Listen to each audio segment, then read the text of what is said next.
क्या भगवत प्राप्ति के लिए नाम जप के साथ दीक्षा लेना जरूरी है? क्या सबको दीक्षा आवश्यक है?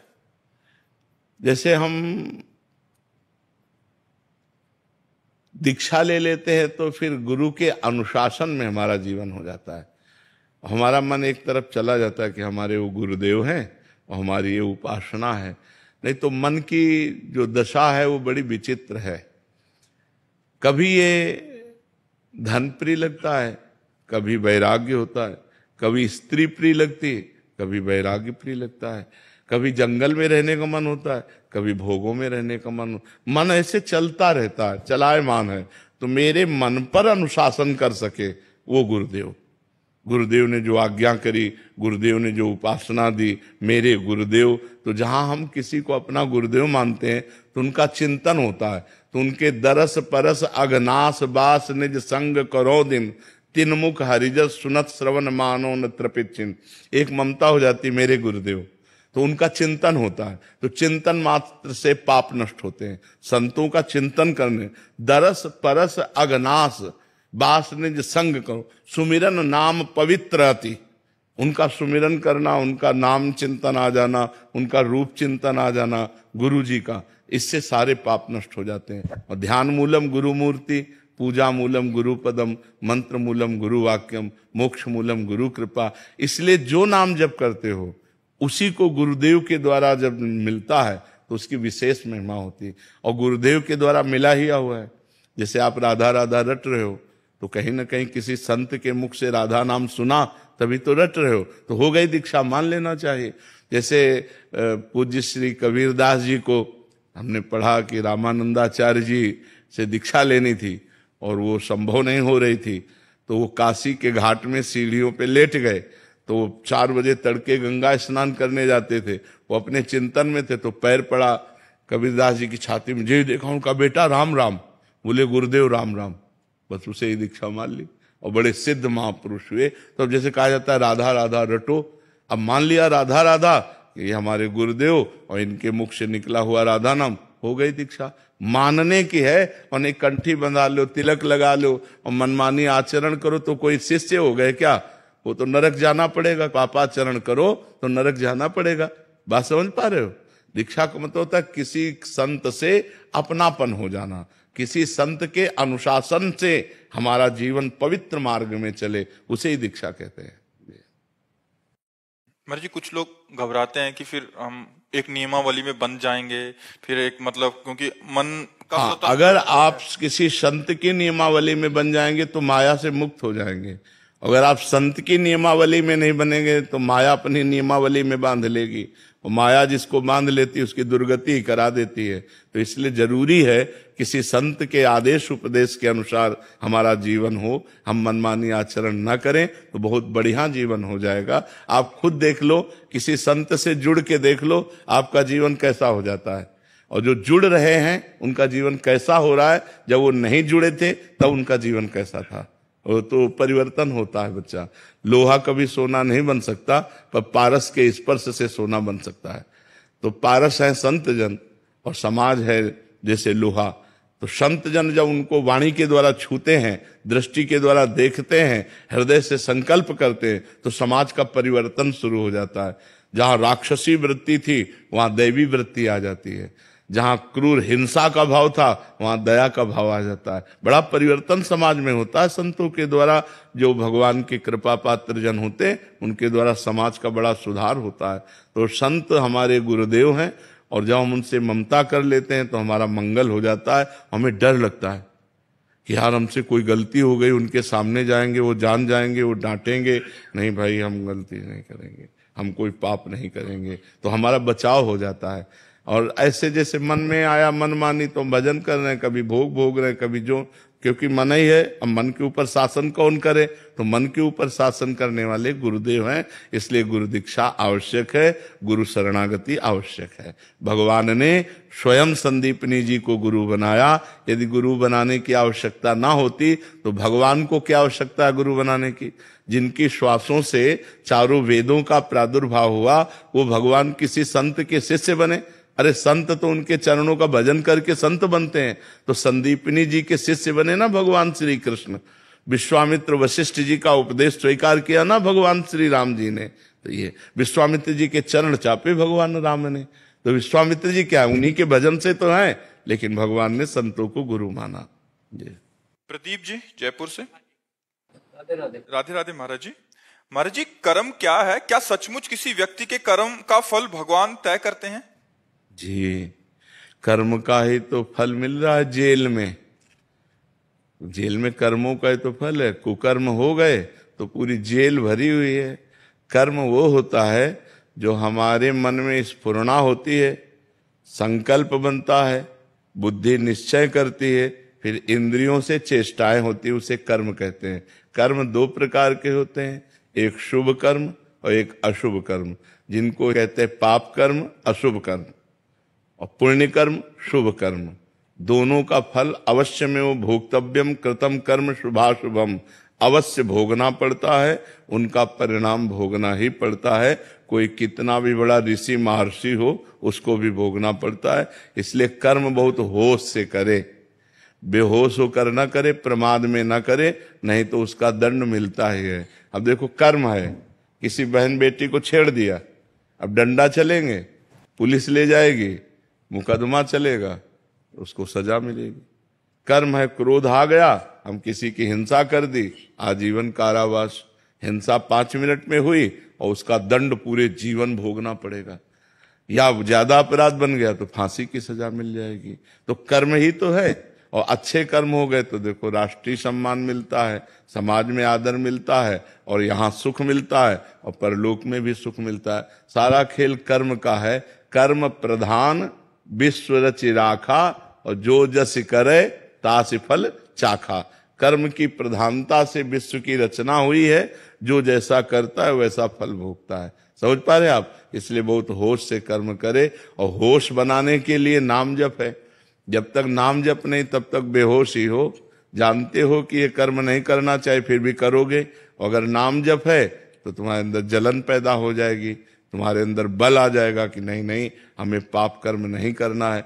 सब कोई जानता है पाप कर्म किसे कहते हैं और पुण्य कर्म किसे कहते हैं। भगवान ने इतना ज्ञान सबको दिया है, और जब कोई कर्म करने चलता है तो भगवान अंदर से प्रेरणा करते हैं, ये गलत है, मत करो।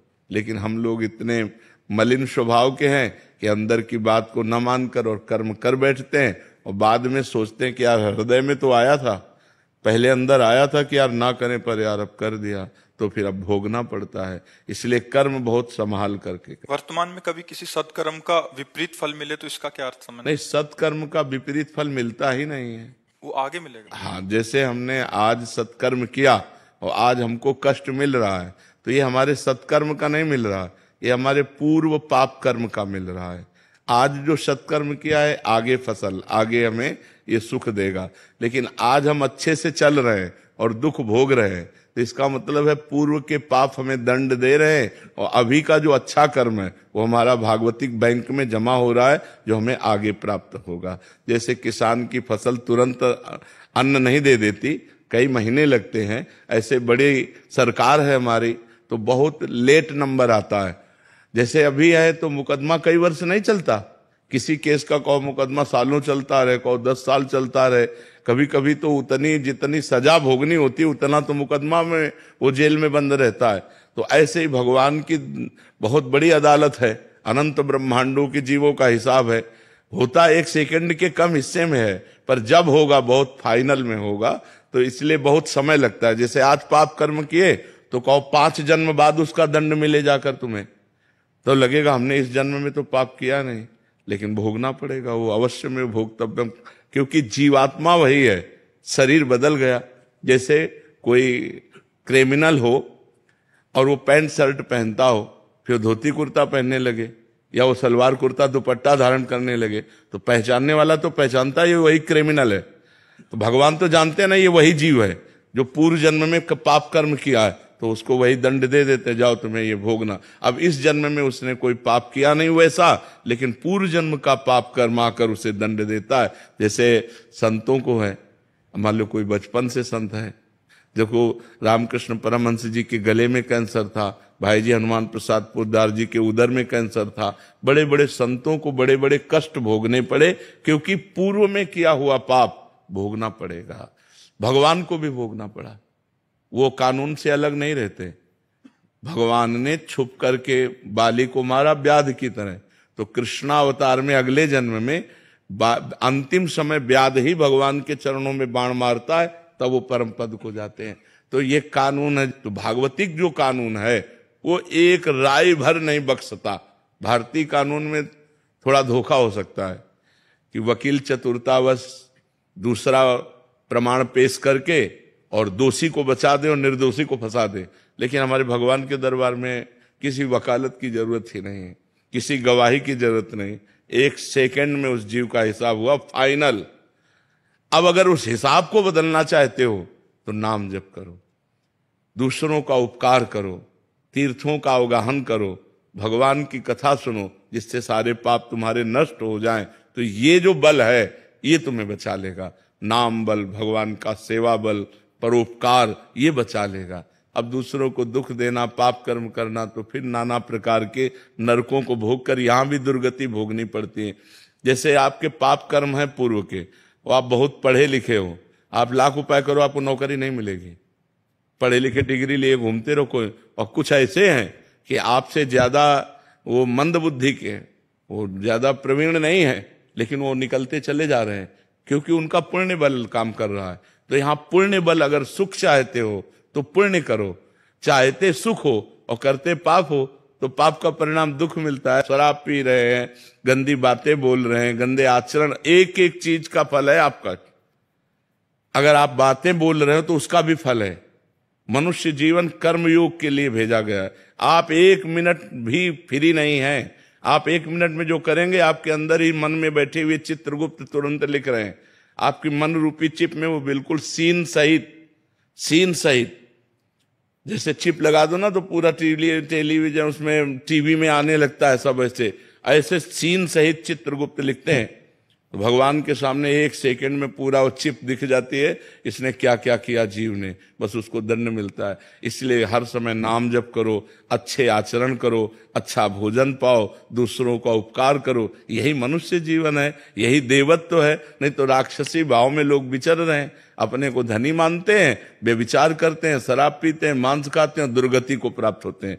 पूर्व जन्म के पुण्य से आज धन है, लेकिन ये बना थोड़ी रहेगा, ये नहीं बना रहे। जहां पुण्य खत्म हुआ था सब नष्ट हो जाता है, सब नष्ट हो जाता है। तो ये है, हमारे कर्मों का फल हमको भोगना पड़ेगा।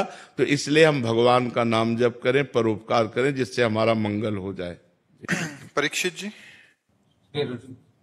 श्री हरिवंश महाराज जी, आप जब भी कोई मुसीबत आती है, डर लगता है, तो आपका ख्याल आता है, उससे लगता है कि उस डर को मैं भगा दूंगा और भाग भी जाता है। आपके समक्ष आकर पुनः आपको देखकर खुद को ताकतवर बना लेता हूँ महाराज जी, सभी डरों को पराजित कर लेता हूँ। लेकिन ये डर लगता है कि यदि कल आप नहीं रहे, किसी से शक्ति लूंगा मैं, संभालेगा। अब ये समस्या तो बड़ी भारी है ही। ये समस्या तो बड़ी भारी है ही, क्योंकि ये मृत मरण धर्मा शरीर है और रोग ग्रसित है। तो अब इतने भारी रोग से ग्रसित है ना कि इसको कहा नहीं जा सकता कि ये कल चलेगा। हो सकता है 10-20 साल चल जाए, हो सकता है 10 मिनट न चले। ऐसी बिगड़ी गाड़ी है, दोनों किडनी फेल है, डायलिसिस हो रहा है। तो अब ये तो है कि जब तक सानिध्य है तब तक। अब वैसे भी देखो, मोबाइल से देखना और फेस टू फेस देखना अंतर पड़ता है नहीं। तो अब प्रगट में जब हम किसी संत के सामने होते तो हमको परमाणु भी मिलते हैं। मोबाइल से हम उपदेश ग्रहण कर सकते हैं, हमारा कल्याण का मार्ग प्रशस्त हो सकता है, लेकिन हमें परमाणु नहीं मिल सकते। परमाणु तो फेस टू फेस ही मिलते हैं। अब जैसे आप देख रहे हो, आप बैठे इस वातावरण में, तो जो भजन के परमाणु हैं, जो भागवतिक परमाणु हैं, जो धाम के परमाणु हैं, वो आपके अमंगल का नाश कर रहे हैं और आपके दिमाग में बैठकर पवित्रता का विस्तार कर रहे हैं। ये मोबाइल से तो नहीं होगा ना। वो तो प्रगट में तो अब कितने दिन भगवान को रखना है ये हमको भी नहीं पता है। लगा रहता है महाराज जी। हाँ, आपको ही नहीं, लाखों लोगों का ऐसा प्रश्न है। लाखों, कई लोग तो रो के बोले ऐसा। और आपका जैसा प्रश्न है, ऐसा हमारा भी प्रश्न है कि हम अपने गुरुदेव से संचलित हैं। अगर मेरे कल मुझे पता चले कि मेरे गुरुदेव अंतर्ध्यान हो गए, तो जैसे प्राण निकल गए ऐसा शरीर रह जाए, फिर क्या रह जाए। गुरुदेव बैठे हैं तो इतना साहस है कि हमारे गुरुदेव है ना, तो गुरुदेव एक बल है, गुरु एक तपस्या भजन उसका बल है। अगर वो मान लो ये तो आपकी श्रद्धा से हो रहा है, और वो अगर संकल्प कर ले, मान लो आप श्रद्धावान हो रहे तो आपकी बैटरी चार्ज हो रही, और अगर वो अपनी तरफ से संकल्प करके आपको दे दें तो आप तो महाबलशाली हो जाएंगे। तो ये बात होती है कि प्रगट तभी तो होता है कि सौभाग्य है कि प्रगट में संतों का संग मिले, नहीं तो जब संत चले गए तो फिर उतना बात का प्रभाव भी नहीं रहता। जैसे हम हैं तो मोबाइल में उतना प्रभाव भी पड़ रहा है, और जैसे हमारा शरीर न रहे तो अभी वो सब ऐसे हो जाएगा, फिर उसका वो प्रभाव नहीं पड़ेगा, उतना प्रभाव नहीं पड़ेगा, वो धीरे धीरे धीरे धीरे सब शांत हो जाएगा। तो प्रगट में जब तक संत रहते तब तक धूम मची रहती है, जहां वो अंतर्ध्यान हुए तो धीरे धीरे माया धूल डाल देती है उनके प्रभाव में, उनकी वाणी में, उनके। तो जब तक महापुरुष प्रगट में रहते हैं तब तक विशेष प्रभाव रहता है, और जब अंतर्ध्यान हो जाते तो धीरे धीरे माया फिर धूल डाल देती है अपनी, और उनका प्रभाव अंतर्ध्यान हो जाता है। पर जो श्रद्धालु हैं, श्रद्धापूर्वक उनकी बात को मानते हैं, वो आजीवन उनकी बात पर मानकर उनका प्रगट अनुभव करते हैं। प्रगट अनुभव, जैसे नारद जी हैं तो हैं सृष्टि में तो हैं, पर हमारे सामने नहीं। अब हम अगर नारद जी की बात मानते हैं और नारद जी की भक्ति करते तो हमारे सामने भावना में आने लगते हैं कि बीणा लिए नारद जी ऐसे हैं, भावना में आने लगते हैं। मतलब भावना में वो आए, वो केवल कल्पना नहीं है, वो हमारी भावना में आए। तो जैसे प्रेमानंद, अब आप बात प्रेमानंद की मान रहे हैं तो आपकी भावना में प्रेमानंद आएंगे, वो झांकी आएगी, क्योंकि भगवान ही प्रेमानंद है। ये शरीर प्रेमानंद थोड़ी है, प्रेम और आनंद तो भगवान ही है ना। तो वही आएंगे, वही तुम्हारी रक्षा करेंगे और वही आपको सपोर्ट करते रहेंगे। ये शरीर तो लिमिट समय का, आप कितना समय ये हमको भी नहीं पता है, आप कितने मिनट का है, कितने घंटे का या कितने वर्ष का, इसका कुछ पता नहीं, आपका भी नहीं पता है। नहीं, इसका बड़ा विचित्र खेल है। बीमार बैठे रहते, स्वस्थ चले जाते हैं। ये भाई, ये भगवान की बड़ी विचित्र लीला है। तो आप चिंता न करो, हम तुम्हारे साथ हैं, चाहे ऐसे चाहे वैसे, ठीक है। अपर्णा जी कोलकाता से। श्री हरिवंश महाराज जी, राधे राधे महाराज जी। महाराज जी, आध्यात्मिक जीवन का स्तंभ क्या है? भगवद स्मरण, भगवद स्मृति। जैसे आध्यात्मिक ग्रंथ सर्वश्रेष्ठ श्रीमद् भगवद गीता जी, किसका प्रश्न है? श्रीमद् भगवद गीता जी। तो पूरी गीता जी सुनने के बाद अर्जुन जी को क्या प्राप्त हुआ? बोले नष्टो मोहा स्मृतिर लब्ध्वा त्वत्प्रसादान मयाच्युता। हे अच्युत, आपकी कृपा से मेरा मोह नष्ट हो गया और मुझे स्मृति प्राप्त हो गई। हर समय भगवान की मधुर मधुर स्मृति, भगवान का नाम चल रहा है, पूर्ण अध्यात्म है। भगवान का विस्मरण वही पतन है, वही संसार है, वही बंधन है, वही दुख है। कहा हनुमंत विपति प्रभु सोई, जब तो सुमिरन भजन न होई। जिस समय सुमिरन भजन नहीं हो रहा, हम उसी समय अध्यात्म से अलग हैं, उसी समय विपत्ति और दुख और संकट हो सकता है। अगर हम निरंतर भगवत स्मरण कर रहे हैं तो हम निरंतर अध्यात्म में विराजमान हैं। आत्मस्वरूप का बोध होना, भगवान के चरणों में प्रेम होना, ये सब भजन से हो जाता है। इसी को अध्यात्म कहते हैं। संजीव बलिया जी। महाराज जी, आपका सत्संग सुनने के बाद मुझे एहसास हुआ कि मैंने अपने जीवन में कितने ही पाप किए हैं। मुझे एक ऐसे अनुभव होना शुरू होगा जिससे ये समझ आएगा कि मेरे इस जन्म के पाप कटना शुरू हो गए हैं और यहाँ कट गए हैं मेरा जो मैंने नाम शुरू किया। हाँ, जब भजन बढ़ना शुरू होगा तब, जितना भजन बढ़ता जाए उतने समझो आप निष्पाप होते जा रहे हो। और पापवंत कर सहज स्वभाव, भजन मोर ते भाव न काओ। पापी पुरुष का लक्षण होता है, उसे भजन अच्छा नहीं लगता। जितना अधिक भजन होने लगे उतने आप पवित्र होने लगे। 24 घंटे भजन होने लगे, आप पूर्ण पवित्र हो गए। जन्म जन्म के आपके पाप नष्ट हो गए, आप निष्पाप हो गए और इसी जन्म में भगवत प्राप्ति हो जाएगी यदि हर समय भजन हो रहा है।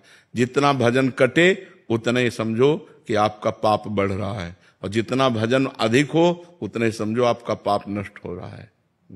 डॉक्टर अंकिता जी वृंदावन से। राधे राधे महाराज जी। महाराज जी, हम हमेशा सोचते हैं कि अच्छा बोलें, अच्छा सोचें, अच्छा व्यवहार करें, पर कभी ऐसी परिस्थिति आ जाती है कि हमें जो नहीं करना चाहिए वो हम कर बैठते हैं। नहीं, ऐसे में हम अपने परीक्षा आप को तो कैसे इसी बात की है कि परिस्थिति में हम अच्छा बोलें।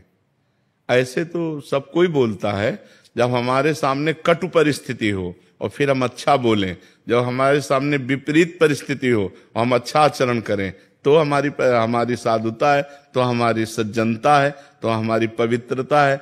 ऐसे तो हम अनुकूलता में पवित्र व्यवहार कर रहे हैं, वो कोई खास बात नहीं। जब प्रतिकूल परिस्थिति है फिर भी परिभाषा में हम उससे बात करें। अब बिल्कुल परिस्थिति बिगड़ गई, अब क्रोध आने का है, फिर भी हम शांत होकर मधुर भाषा में, तो ये हमारी सज्जनता है, ये हमारी साधना है, ये हमारी भक्ति है। तो हमारे अंदर जब तक नाम जप नहीं चलेगा तब तक ये बल हमारे अंदर नहीं आएगा। ये केवल विचार से नहीं होगा, विचार दूषित हो जाते हैं। जैसे सामने वाला व्यक्ति है, वो ऐसे आचरण कर रहा है, तो आप विचार कर रहे हैं कि मुझे बहुत नम्र बोलना चाहिए, लेकिन सोचते सोचते विचार दूषित हो गए और तुरंत विचार हमारे ऊपर हावी हो गए क्रोध वाले, अब वो हमसे क्रोध करा ले। और अगर उसी समय नाम चल रहा है राधा राधा राधा, तो आपके विचार दूषित नहीं हो पाएंगे। आपके अच्छे विचार उसके दूषित विचारों को दबाकर शांत रहेंगे। लेकिन अगर आपका भजन नहीं चल रहा तो आपके अच्छे विचारों को उसका दूषित विचार दबा देगा और आपके अंदर दूषित भाव आ जाएगा और आप कट बोलने लगेंगे, हमने कुछ बिगाड़ा नहीं, हमने कुछ किया नहीं, व्यर्थ में आदमी हमको तंग कर रहा है, व्यर्थ में हमारे सामने प्रतिकूलता ला रहा है, अब हम चुप नहीं बैठेंगे। वो विचार जो है वो क्रोधान्वित हो जाएंगे। तो हमें अच्छे विचारों को बचाने के लिए, अच्छे विचारों को बढ़ाने के लिए, अच्छे विचारों को सुदृढ़ करने के लिए भजन की आवश्यकता है, नाम जप की आवश्यकता है। जो नाम प्रिय हो वो अधिक से अधिक जपें तो हमारे विचार पुष्ट रहेंगे। जी। नेहा जी, राधे राधे। महाराज जी, महाराज जी, आपकी वाणी सुनकर मैंने अपने सारे बुरे आचरण छोड़ दिए हैं और अपने जीवन को नई दिशा देने की कोशिश में लगी हुई हूँ। पर महाराज जी, जिस संगति और मित्रों के साथ हमेशा रही हूँ, अब उनके आचरण मुझे विचलित से करने लग गए हैं। मेरे मित्र मुझसे बहुत प्रिय रहे हैं मेरे, तो महाराज जी ऐसे में मुझे क्या करना चाहिए? उनको सुधारने की प्रेरणा देनी चाहिए या अपना भक्ति मार्ग प्रशस्त करना चाहिए? मित्र वही है, किसका प्रश्न है? मित्र वही है जो कुमार्ग से हटाकर सुमार्ग में लगावे, अच्छे मार्ग में लगावे।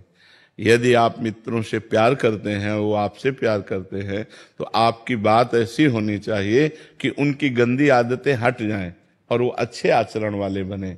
आप स्वयं अच्छे आचरण वाले बने और दूसरों को अच्छे आचरण वाले बनाएं। यदि वो अच्छे आचरणों को स्वीकार नहीं करते तो मित्रता तोड़ देनी चाहिए, नहीं अपने अच्छे आचरण चले जाएंगे। कुसंग से किसकी बुद्धि नष्ट नहीं हो जाती, अर्थात सबकी हो सकती। को न कुसंगति पाए न साई, राहे न नीच मते चतुराई।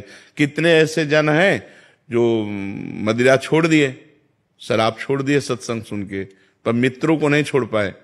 अब मित्रों ने कहा यार हमारी तुम्हारी दोस्ती की कसम है, बोले चलो अच्छा, अब चलो, फिर शुरू हो गया गलत आचरण। तो यदि हमारे सत आचरणों का प्रभाव हमारे मित्रों पर पड़े तो हमारी मित्रता, यदि उनके असत आचरणों का प्रभाव हमारे ऊपर पड़े तो हमको छोड़ देना चाहिए। जाके संग कुमति मति उपजय, करत भजन में भंग, तजोरे मन हरि विमुखन को संग। जिसके संग से हमारा भजन छूट जाए, हमारे अच्छे आचरण छूट जाए, हमें उस कुसंग को मित्रता नहीं कहनी चाहिए। वो शत्रुता का बर्ताव कर रहे हैं, हम उनको मित्र मान रहे हैं, तो हमारा पतन हो जाएगा। यदि हमारी बात वो माने तब तो हमारे मित्र, हमारी बात न माने तब तो फिर हमें त्याग कर देना। और जी उनकी संख्या ज्यादा है महाराज जी, ऐसे जनों की संख्या ज्यादा है तो दोस्ती, हाँ तो हाँ नहीं, अब ऐसी दोस्ती तो नहीं करनी चाहिए। आपसे दोस्ती करते हैं, गंदे आचरणों से नहीं। यदि आप गंदे आचरण करते हैं तो फिर हमारी आपकी मित्रता नहीं रहेगी। ऐसा व्यवहार रखना पड़ेगा। अगर आप ऐसा व्यवहार नहीं रखेंगे तो एक न एक दिन आप भी भ्रष्ट हो जाएंगे, फिर गिर जाएंगे। क्योंकि मन है वो एक न एक दिन जिसके संग रह जाता है उसका रंग चढ़ जाता है। काजर की कोठरी में कैसो भी सयानो जाए, दाग लागी है पै लागी है पै लागी है।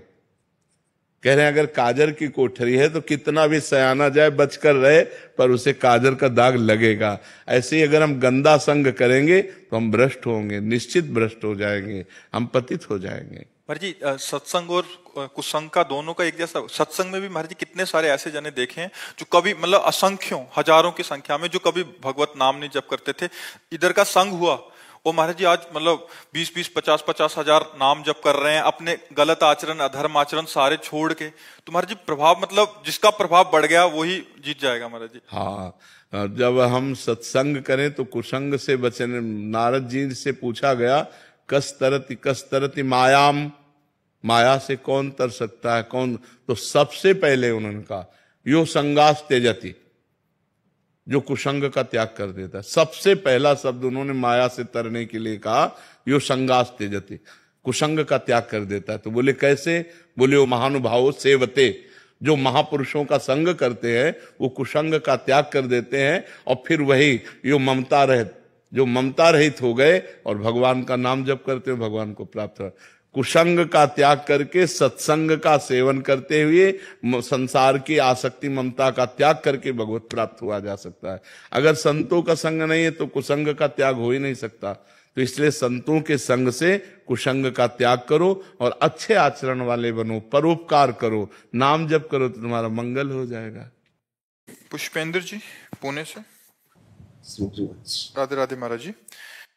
महाराज जी कभी कभी अज्ञानी मन एक प्रश्न करता है। महाराज जी अभी आपने जो कबीरदास जी का इससे पहले वाले बैच में उदाहरण दिया था कि उनके गुरुजी ने राम राम बोला सीधा तो उन्होंने स्वीकार किया, तो कह रहे कि मोबाइल, हमने तो मोबाइल टीवी के माध्यम से ही सुना है, तो महाराज जी तभी नाम जप करना शुरू किया, तो एक ही प्रभाव होगा महाराज? हाँ, क्योंकि मानना है ना कि हम इन संत के मुख से वचन सुना और उसी को किया, तो मानने से सब कुछ, चाहे पास से मान लो चाहे 1000 कोस दूर से मान लो, आपने मान लिया ना कि हम अमुक संत के मुख से अमुक नाम सुना और वही नाम जपने लगे, तो वही भाव आएगा।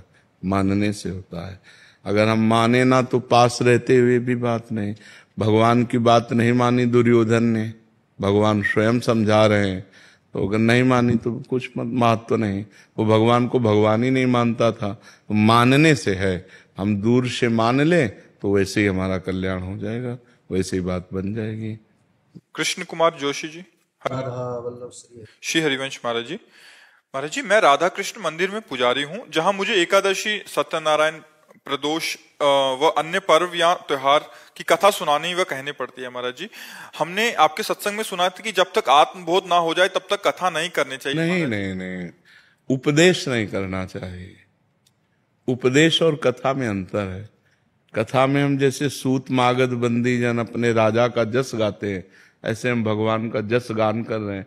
उपदेश करने का अधिकार उन्हीं को है जो स्वयं माया मुक्त है, जो स्वयं भगवान को प्राप्त हैं या प्राप्त करने की दिव्य लगन में लगे हुए हैं, लेकिन भगवान की कथा कहने के लिए नहीं।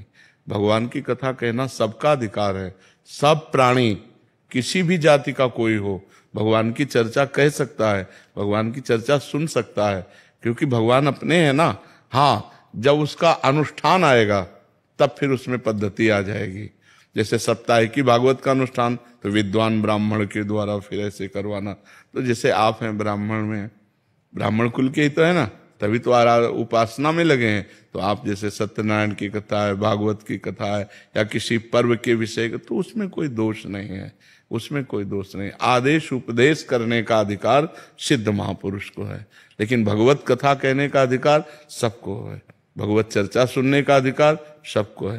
परस्पर भगवत कथा करना या अनुष्ठान की भगवत कथा करना, उसमें भेद हो जाएगा। परस्पर में अपने घर में कोई भी भगवत चर्चा कर सकता है, लेकिन अनुष्ठान वैदिक ब्राह्मण के द्वारा ही करवाना चाहिए। जी। दीक्षा जी लुधियाना से। राधे राधे महाराज जी। महाराज जी आपने एक वार्ता में बताया था कि हमें कितने कोटि नाम जप करने चाहिए, तो क्या महाराज जी उसके लिए भी किसी योग्य गुरुदेव से दीक्षा लेनी चाहिए? हाँ जरूर। किसका प्रश्न है?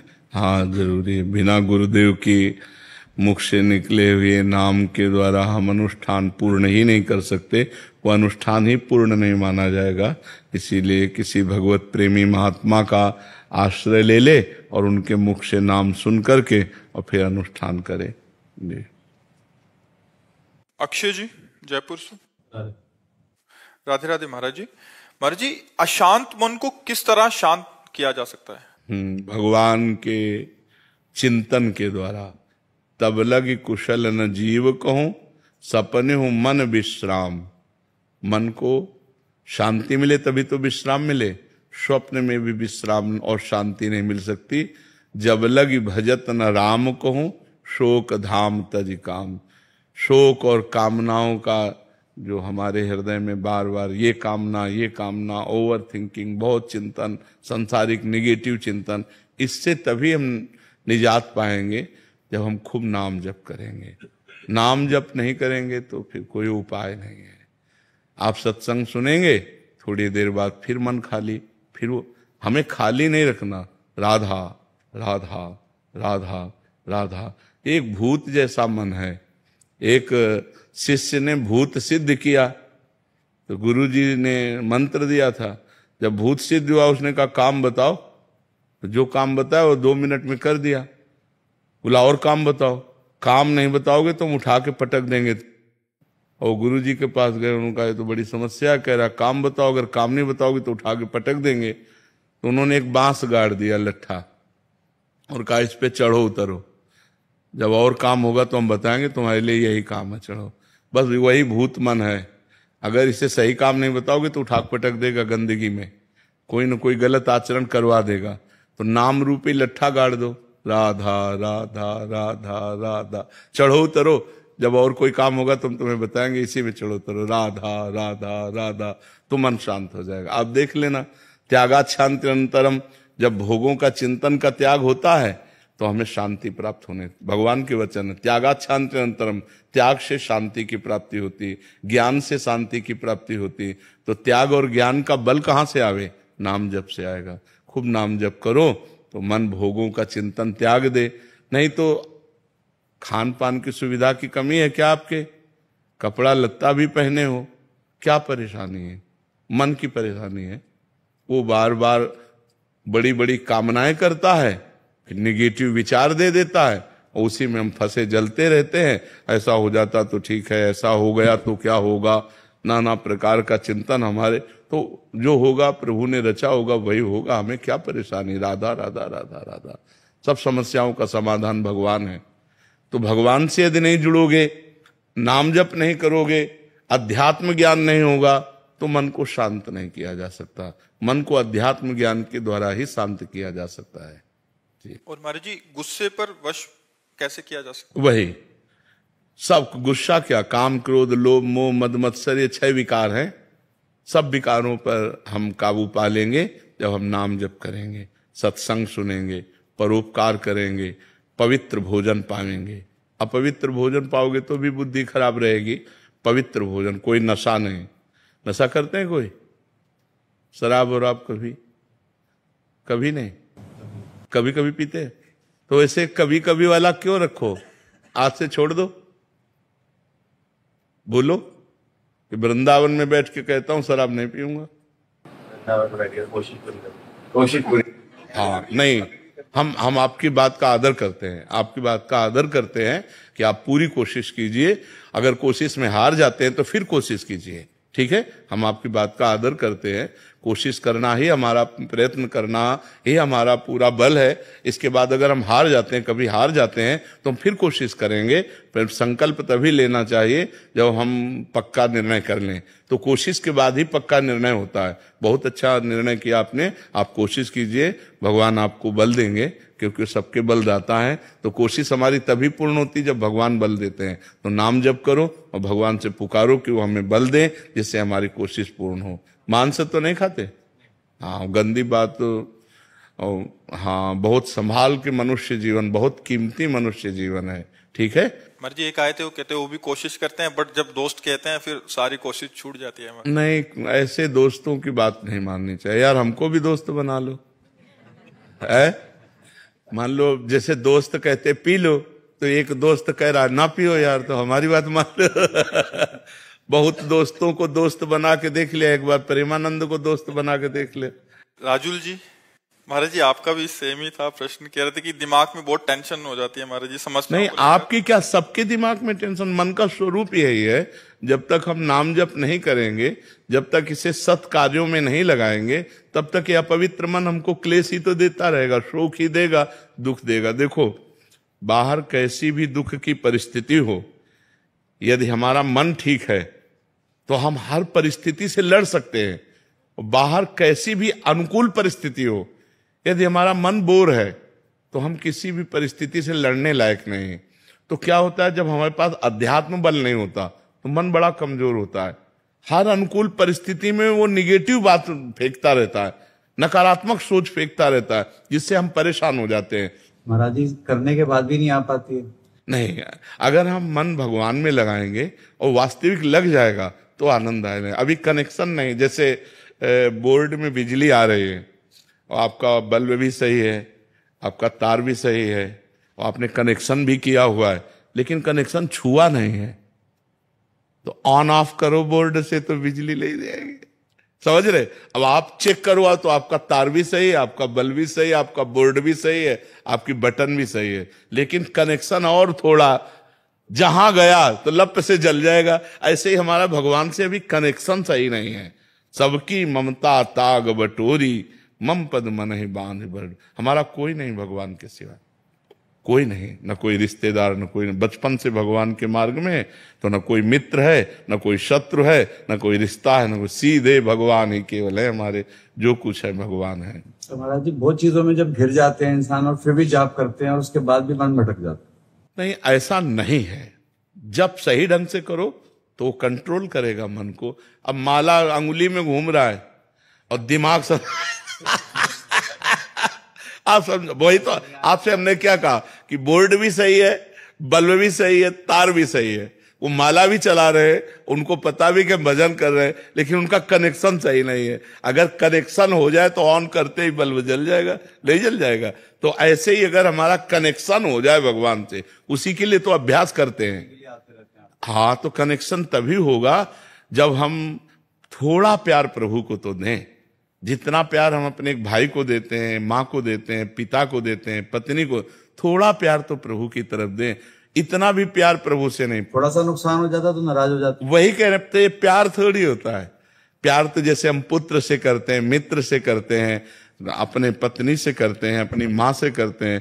थोड़ा सा प्यार प्रभु को हम दे दें तो वो प्यार के समुद्र हैं, वो हमें भर देंगे, वो हमें निहाल कर देंगे। और उनका प्यार आपके ऊपर है, तभी आप यहाँ बैठे हैं। परम पावन महामहिम श्री वृंदावन धाम में संत समागम में बैठे हैं। सुत दाराधन लक्ष्मी पापियों के घर होए, संत समागम हरि कथा तुलसी दुर्लभ दोए। ये दुर्लभ बात है कि आप प्रातःकालीन बेला पर परम पावन वृंदावन धाम में संत समागम में बैठे हैं। अगर आप अपना चाहें तो कनेक्शन की तैयारी फिट है, आप कनेक्शन कर सकते हैं। जी, कल मैंने साक्षात देखा, मैं एक डॉक्टर हूँ जी। तो एक केस खराब हो रहा था महाराज जी कल, और मैंने परसों ही आपकी वीडियो देख रहा था जी। कहा जैसे आप राधा राधा लेंगे कहेंगे सब ठीक हो जाएगा जी। महाराज जी, मैंने 5 बार राधा राधा आंख बंद करके अपना नाम जपा महाराज जी, वहाँ से सब चेंज हो गया। वो केस तुरंत महाराज ठीक हो गया, आंखों के सामने आप थे। जी जी जी। नहीं, भगवान सर्व सामर्थ्यशाली है। अगर हम उनका सुमिरन करेंगे तो हमारा मंगल अवश्य हो जाएगा, अवश्य। विकास जी अमरोहा से। राधे राधे महाराज जी। महाराज जी, मैं आपको पिछले कुछ दिनों से सुन रहा हूँ, पर आपसे डर सा लगने लग गया है, क्योंकि आप सब कुछ छुड़वा दोगे, जिससे मैं छोड़ना नहीं चाहता। अगर मैं छोड़ नहीं, अगर गलत चीज छूट जाती है तो आनंद आना चाहिए कि डर आना चाहिए। हम किसी की सही चीज थोड़ी छुड़वाते हैं। अब आपसे ये तो नहीं कहेंगे अच्छी बातों को छोड़ना ही, शराब छोड़ दो, मांस छोड़ दो, पराई स्त्री से बेविचार छोड़ो, गंदे स्वभाव को छोड़ो, तो एक आप अच्छे व्यक्ति बन जाएंगे। पर मन को तो वही अच्छा लगता नहीं, बच्चों को जैसे बाथरूम ले जाओ ना, गंदे खेल रहे हो, कि उनको बढ़िया नहला धुला, तो उनको बुरा सा लगता है कि मेरी मम्मी जो है ये बुरा काम कर रही है कि मुझे नहलाने ले जा रही है। लेकिन बालक ये नहीं जानता कि अभी साफ स्वच्छ करके श्रृंगारित कर देंगे। ऐसे ही संत माँ के समान है, तुम्हारी बुराइयों को धोना चाहते हैं, तो आप बच्चे के समान उसे डर मानते हैं कि यार मेरी बुराइयां चली जाएंगी। नहीं तो आप बताओ, संत संग से बुराई के सिवा और क्या जाता है? संत संग से किसी की हानि हुई है क्या? हाँ, कभी। तो यहाँ अगर छुड़ाया जाता है तो बुरी आदतें, बुरी बातें जो तुम्हें दुख देंगी, तो दुख सब कोई छोड़ना चाहता है, लेकिन जिन बातों से दुख मिलता है वो बातें नहीं छोड़ना चाहता। ये खतरनाक सबसे ज्यादा ये बात हो गई कि हमको चाहिए नहीं दुख, लेकिन हम वो आचरण वही करते हैं जिनका परिणाम दुख होता है। तो संत जनों से ऐसी बुद्धि प्रकट होती है हमारे अंदर जो दुख देने वाले आचरणों का त्याग कर दे। जैसे आप शराब पीते हैं, आप मांस खाते हैं, आप व्यभिचार करते हैं, जुआ खेलते हैं, गंदे आदत, तो ये आदतें आपका नाश कर देंगे, आपको पतित कर देंगे। आपके शरीर की हानि, आपकी बुद्धि की हानि, आपके धन की हानि, एक भी लाभ किसी को नहीं। वैसे भी जो शराब पी रहे हैं उनके अंगों में जाकर के उनको प्रभाव ही दिखाती है, लीवर है, किडनी है, दिल है, तो इसमें लाभ क्या है? और परिणाम शराब पी करके फिर आप परिणाम देखो, कहीं नाली में पड़ा है, कहीं ऐसे लड़खड़ा रहा है। एक आदमी को शराब पी के देखा कि उस साइकिल को एक छोटी सी नाली नहीं पार करा पाया और खुद साइकिल से उसी में गिर गया। अब इतनी तो सामर्थ्यहीनता पैदा करती है, रुपया खर्चा होता है, असम्मान मिलता है, सम्मान की हानि होती है, तो क्यों पियो? और शास्त्र निषेध करता है तो शराब क्यों पियो? बोले थोड़ा सा गम मिटाने के लिए, तो भगवान का नाम जप करो ना, भगवान के नाम का कीर्तन करो ना, भगवान की कथा सुनो ना, सत्संग सुनो ना, उससे तुम्हारा बुद्धि शुद्ध होगी और शोक नष्ट हो जाएगा। लेकिन लोग सतमार्ग का अनुसरण नहीं करते, तो कोई गलत बात बच्चा थोड़ी यहाँ होती कि डर लगे। छूट चाहता मन के, मतलब छूट के साथ पूजा भी करता रहूँ और जो अलग चीजें वो भी मैं भी प्रसन्न रहूँ। हाँ, गंदी गंदी बातें छोड़ना ही जीवन का लाभ है। बहुत अच्छे बच्चे बनो, क्यों गंदे बच्चे बनो? कहीं गंदे आचरण करोगे, पकड़े जाओगे, जीवन बर्बाद हो जाएगा, जीवन बर्बाद हो जाएगा। मान लो किसी माता बहन को छेड़ दो, डंडा चलेगा आजीवन। जैसे छोड़ देता हूँ तो मतलब विचार आते रहते हैं, पुरानी चीजें आते रहती हैं। पर नाम चलाओ ना, जब खाली समय है तो विचार आएंगे। अगर राधा राधा चल रहा है तो विचार जो आएंगे भी वो नष्ट हो जाएंगे, क्योंकि हमारे पास नाम चल रहा है। तो नाम जप करो। महाराज जी, मन को स्वाभाविक वही अच्छा क्यों लगता है? क्योंकि मन बना उसी से है ना, मन बना उसी से, प्रकृति से ही तो बना ना। इंद्रियां, मन, ये सब प्रकृति की तरह, प्रकृति की चीज प्रकृति की तरफ खींचेगी। वो छोड़ना नहीं चाहता महाराज जी। हाँ, यही तो है। और नाम जप कर दे तो स्वीकार नहीं करेगा। कितने ऐसे नाम जापक हैं जो गृहस्थी में होते हुए भी अब वो कहते हैं हमारी रुचि नहीं रह गई भोगों की तरफ, अब हमारी संसार की तरफ रुचि नहीं रह गई। तो नाम ने निर्मल कर दिया। जितना निर्मल होता जाएगा मन, बुद्धि, उतना ही संसार से अलग होती जाएगी। संसार में रहते हुए भी संसार से अलग। और जितना मलिन उतने सब गंदे आसन, गंदे से गंदे खान पान, व्यवहार, बर्ताव। राक्षस हो रहे हैं लोग, नहीं राक्षस हो रहे हैं। आप सोचो, हमारी बहन को कोई गलत देखे तो अच्छा नहीं लगता, और हम किसी बहन के साथ गलत करें, वो भी तो किसी की बहन बेटी है, तुम्हारा अधिकार कैसे हो गया ऐसे? और फिर इस तरह राक्षसी भाव से जला देना, मार देना, काट देना। तो ये सत्संग अगर आपको मिला तो आप ऐसा नहीं कर सकते। अगर साधु संग मिला है तो आप बुरी बातों से डरेंगे। तो बुरी बातें हटाने के लिए सत्संग होता है। तो हमें लगता है साधुते हो न कारजानी, संत से डरने का तो कोई किसी भी तरह को, संत किसी को थप्पड़ थोड़ी मारते, किसी को गाली नहीं देते। हाँ, थप्पड़ मारने और गाली देने का स्वभाव हटवा देते हैं, गंदी बातें हटवा देते हैं। ठीक है।